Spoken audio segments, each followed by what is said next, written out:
Yo, what's good with it? It's the homie Mac.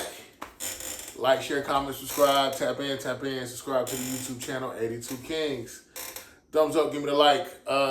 Likes, thumbs up, give me the likes. Yeah, so I just want to break down. I feel like there's essentially a natural disaster, not national. There's essentially a natural disaster going down in Gary, Indiana right now. To my understanding, it's calmed down, but it started on August 11th, 2026, with extreme winds. I think they reached up to like 99 miles per hour. Naturally, the power grid was affected, so a lot of people are without electricity, without power.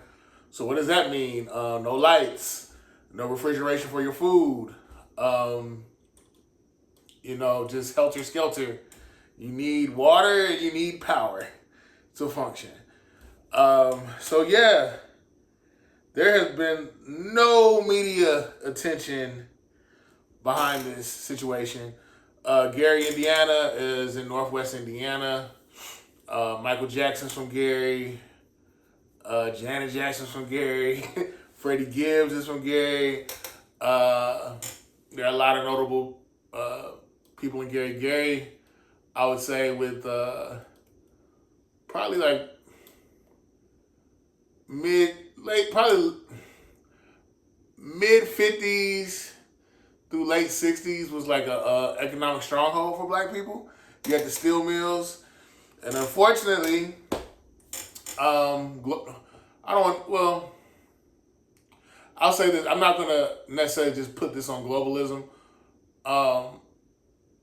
but once those steel mills shut down and the work got slower, people got laid off.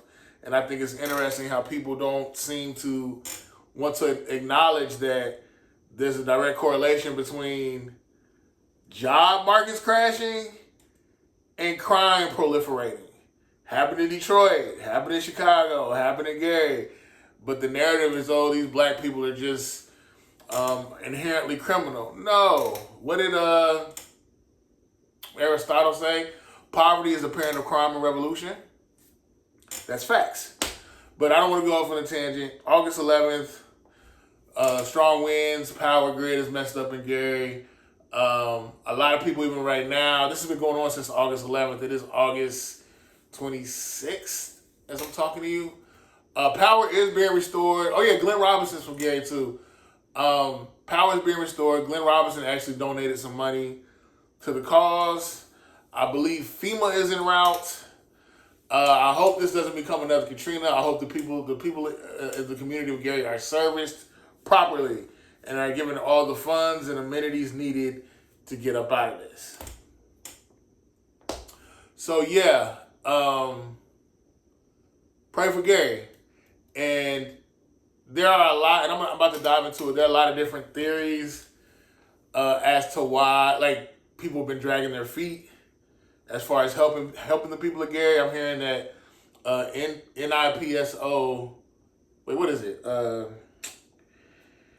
Give me 1 second. And Gary actually, a lot of talented athletes came out of Gary.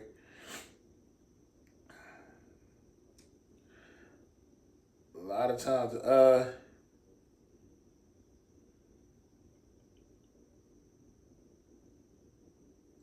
Now I'm trying to find this, and I had it. And okay, so NIPSCO, which is Northern Indiana Public Service Company.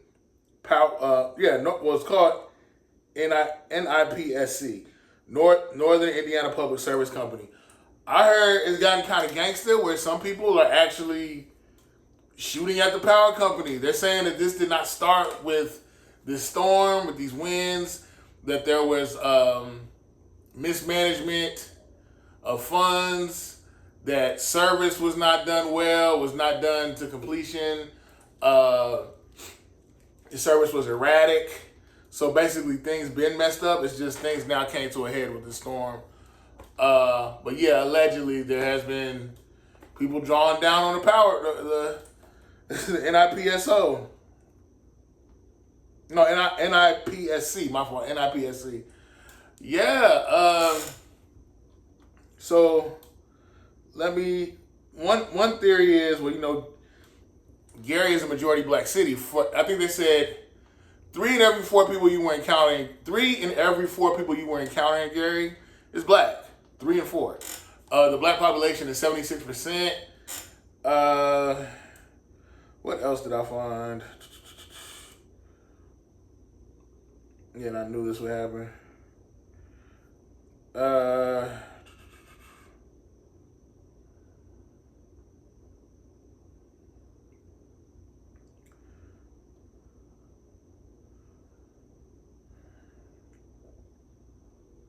Okay, so by the numbers, black or African American alone in Gary is 76.2%.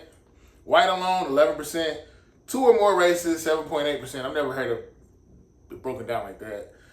Asian alone, 0.4%. American Indian, Alaska Native alone, 0.1%. Native Hawaiian, Pacific Islander alone, 0%. Other race alone, approximately 4.5%. Hispanic or Latino of any race, 10.4%.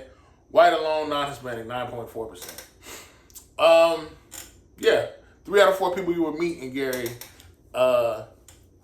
is an African American, black. So Gary, I do feel like, once white flight happened, and I mean this is the same song and dance.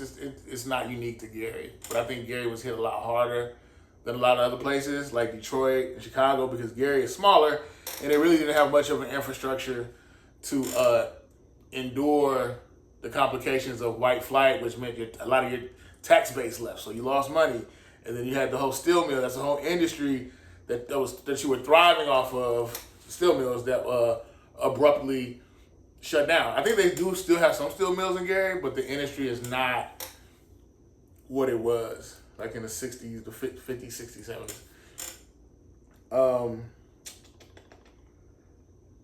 So one theory is, since Gary is such a black city, they want to clear all the black people out. They don't want them there, and then they want to turn that into some type of plush, lavish area. There's rumors of the Bears trying to come there.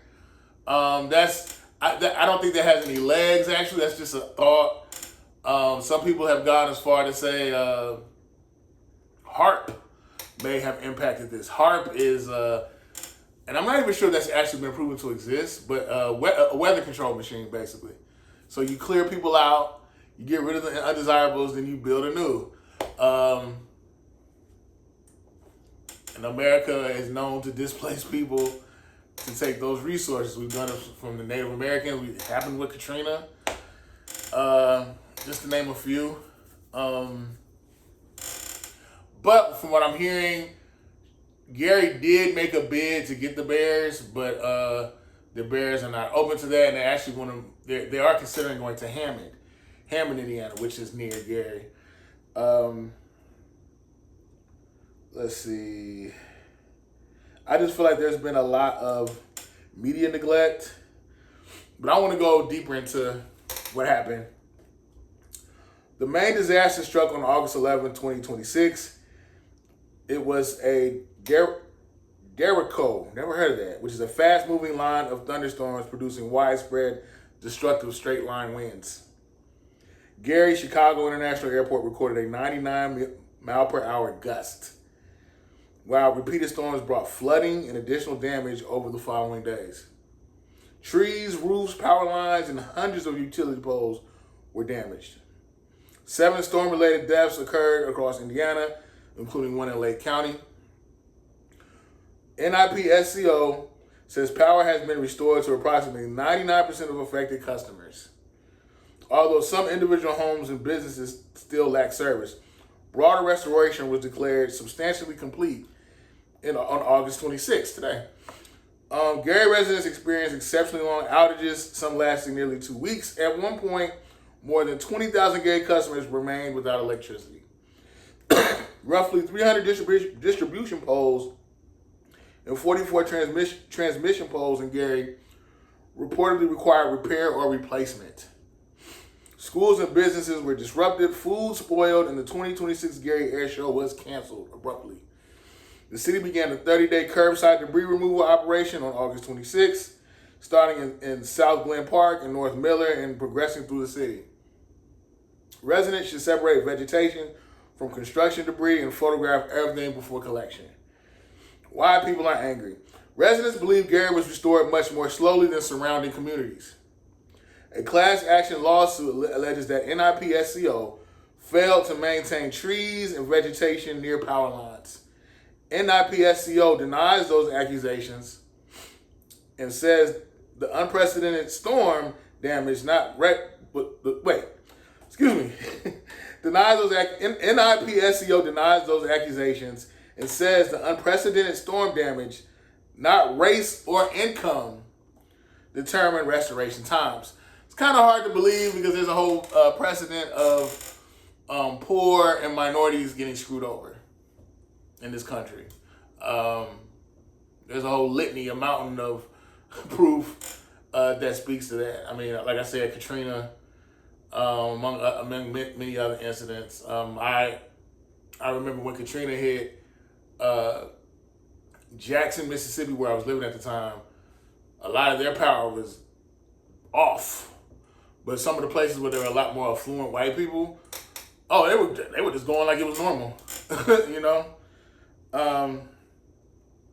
But yeah, Governor Mike Braun has requested a formal regulatory investigation into NIPSCO's storm preparation, vegetation management, infrastructure spending, and restoration response.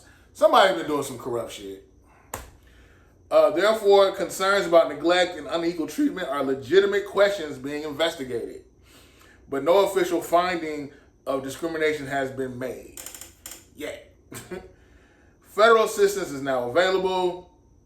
A major federal disaster declaration has been approved. Lake County qualifies for FEMA individual assistance and public assistance, meaning eligible households may receive help while Gary can seek reimbursement for damaged public infrastructure. Anyone affected can call disasterassistance.gov or go to their website or call them at 1-800-621-3362. Report damage through Indiana 211 by dialing 211 or 866-211-9966. Photograph damage and save insurance documents, repair estimates, and receipts. Apply for Indiana's emergency grant of up to $5,000 if eligible. Submit a SNAP food replacement affidavit by August 31st, 2026 if receiving SNAP benefits. Gary's updated shelters, food distributions, laundry assistance, and cleanup information are available on the City of Gary Storm Recovery page. So hopefully this is true, that they're moving with much haste to serve the people of Gary. Each one teach one. Pray for Gary, pray for Gary. Shame on the media for not giving more attention to this.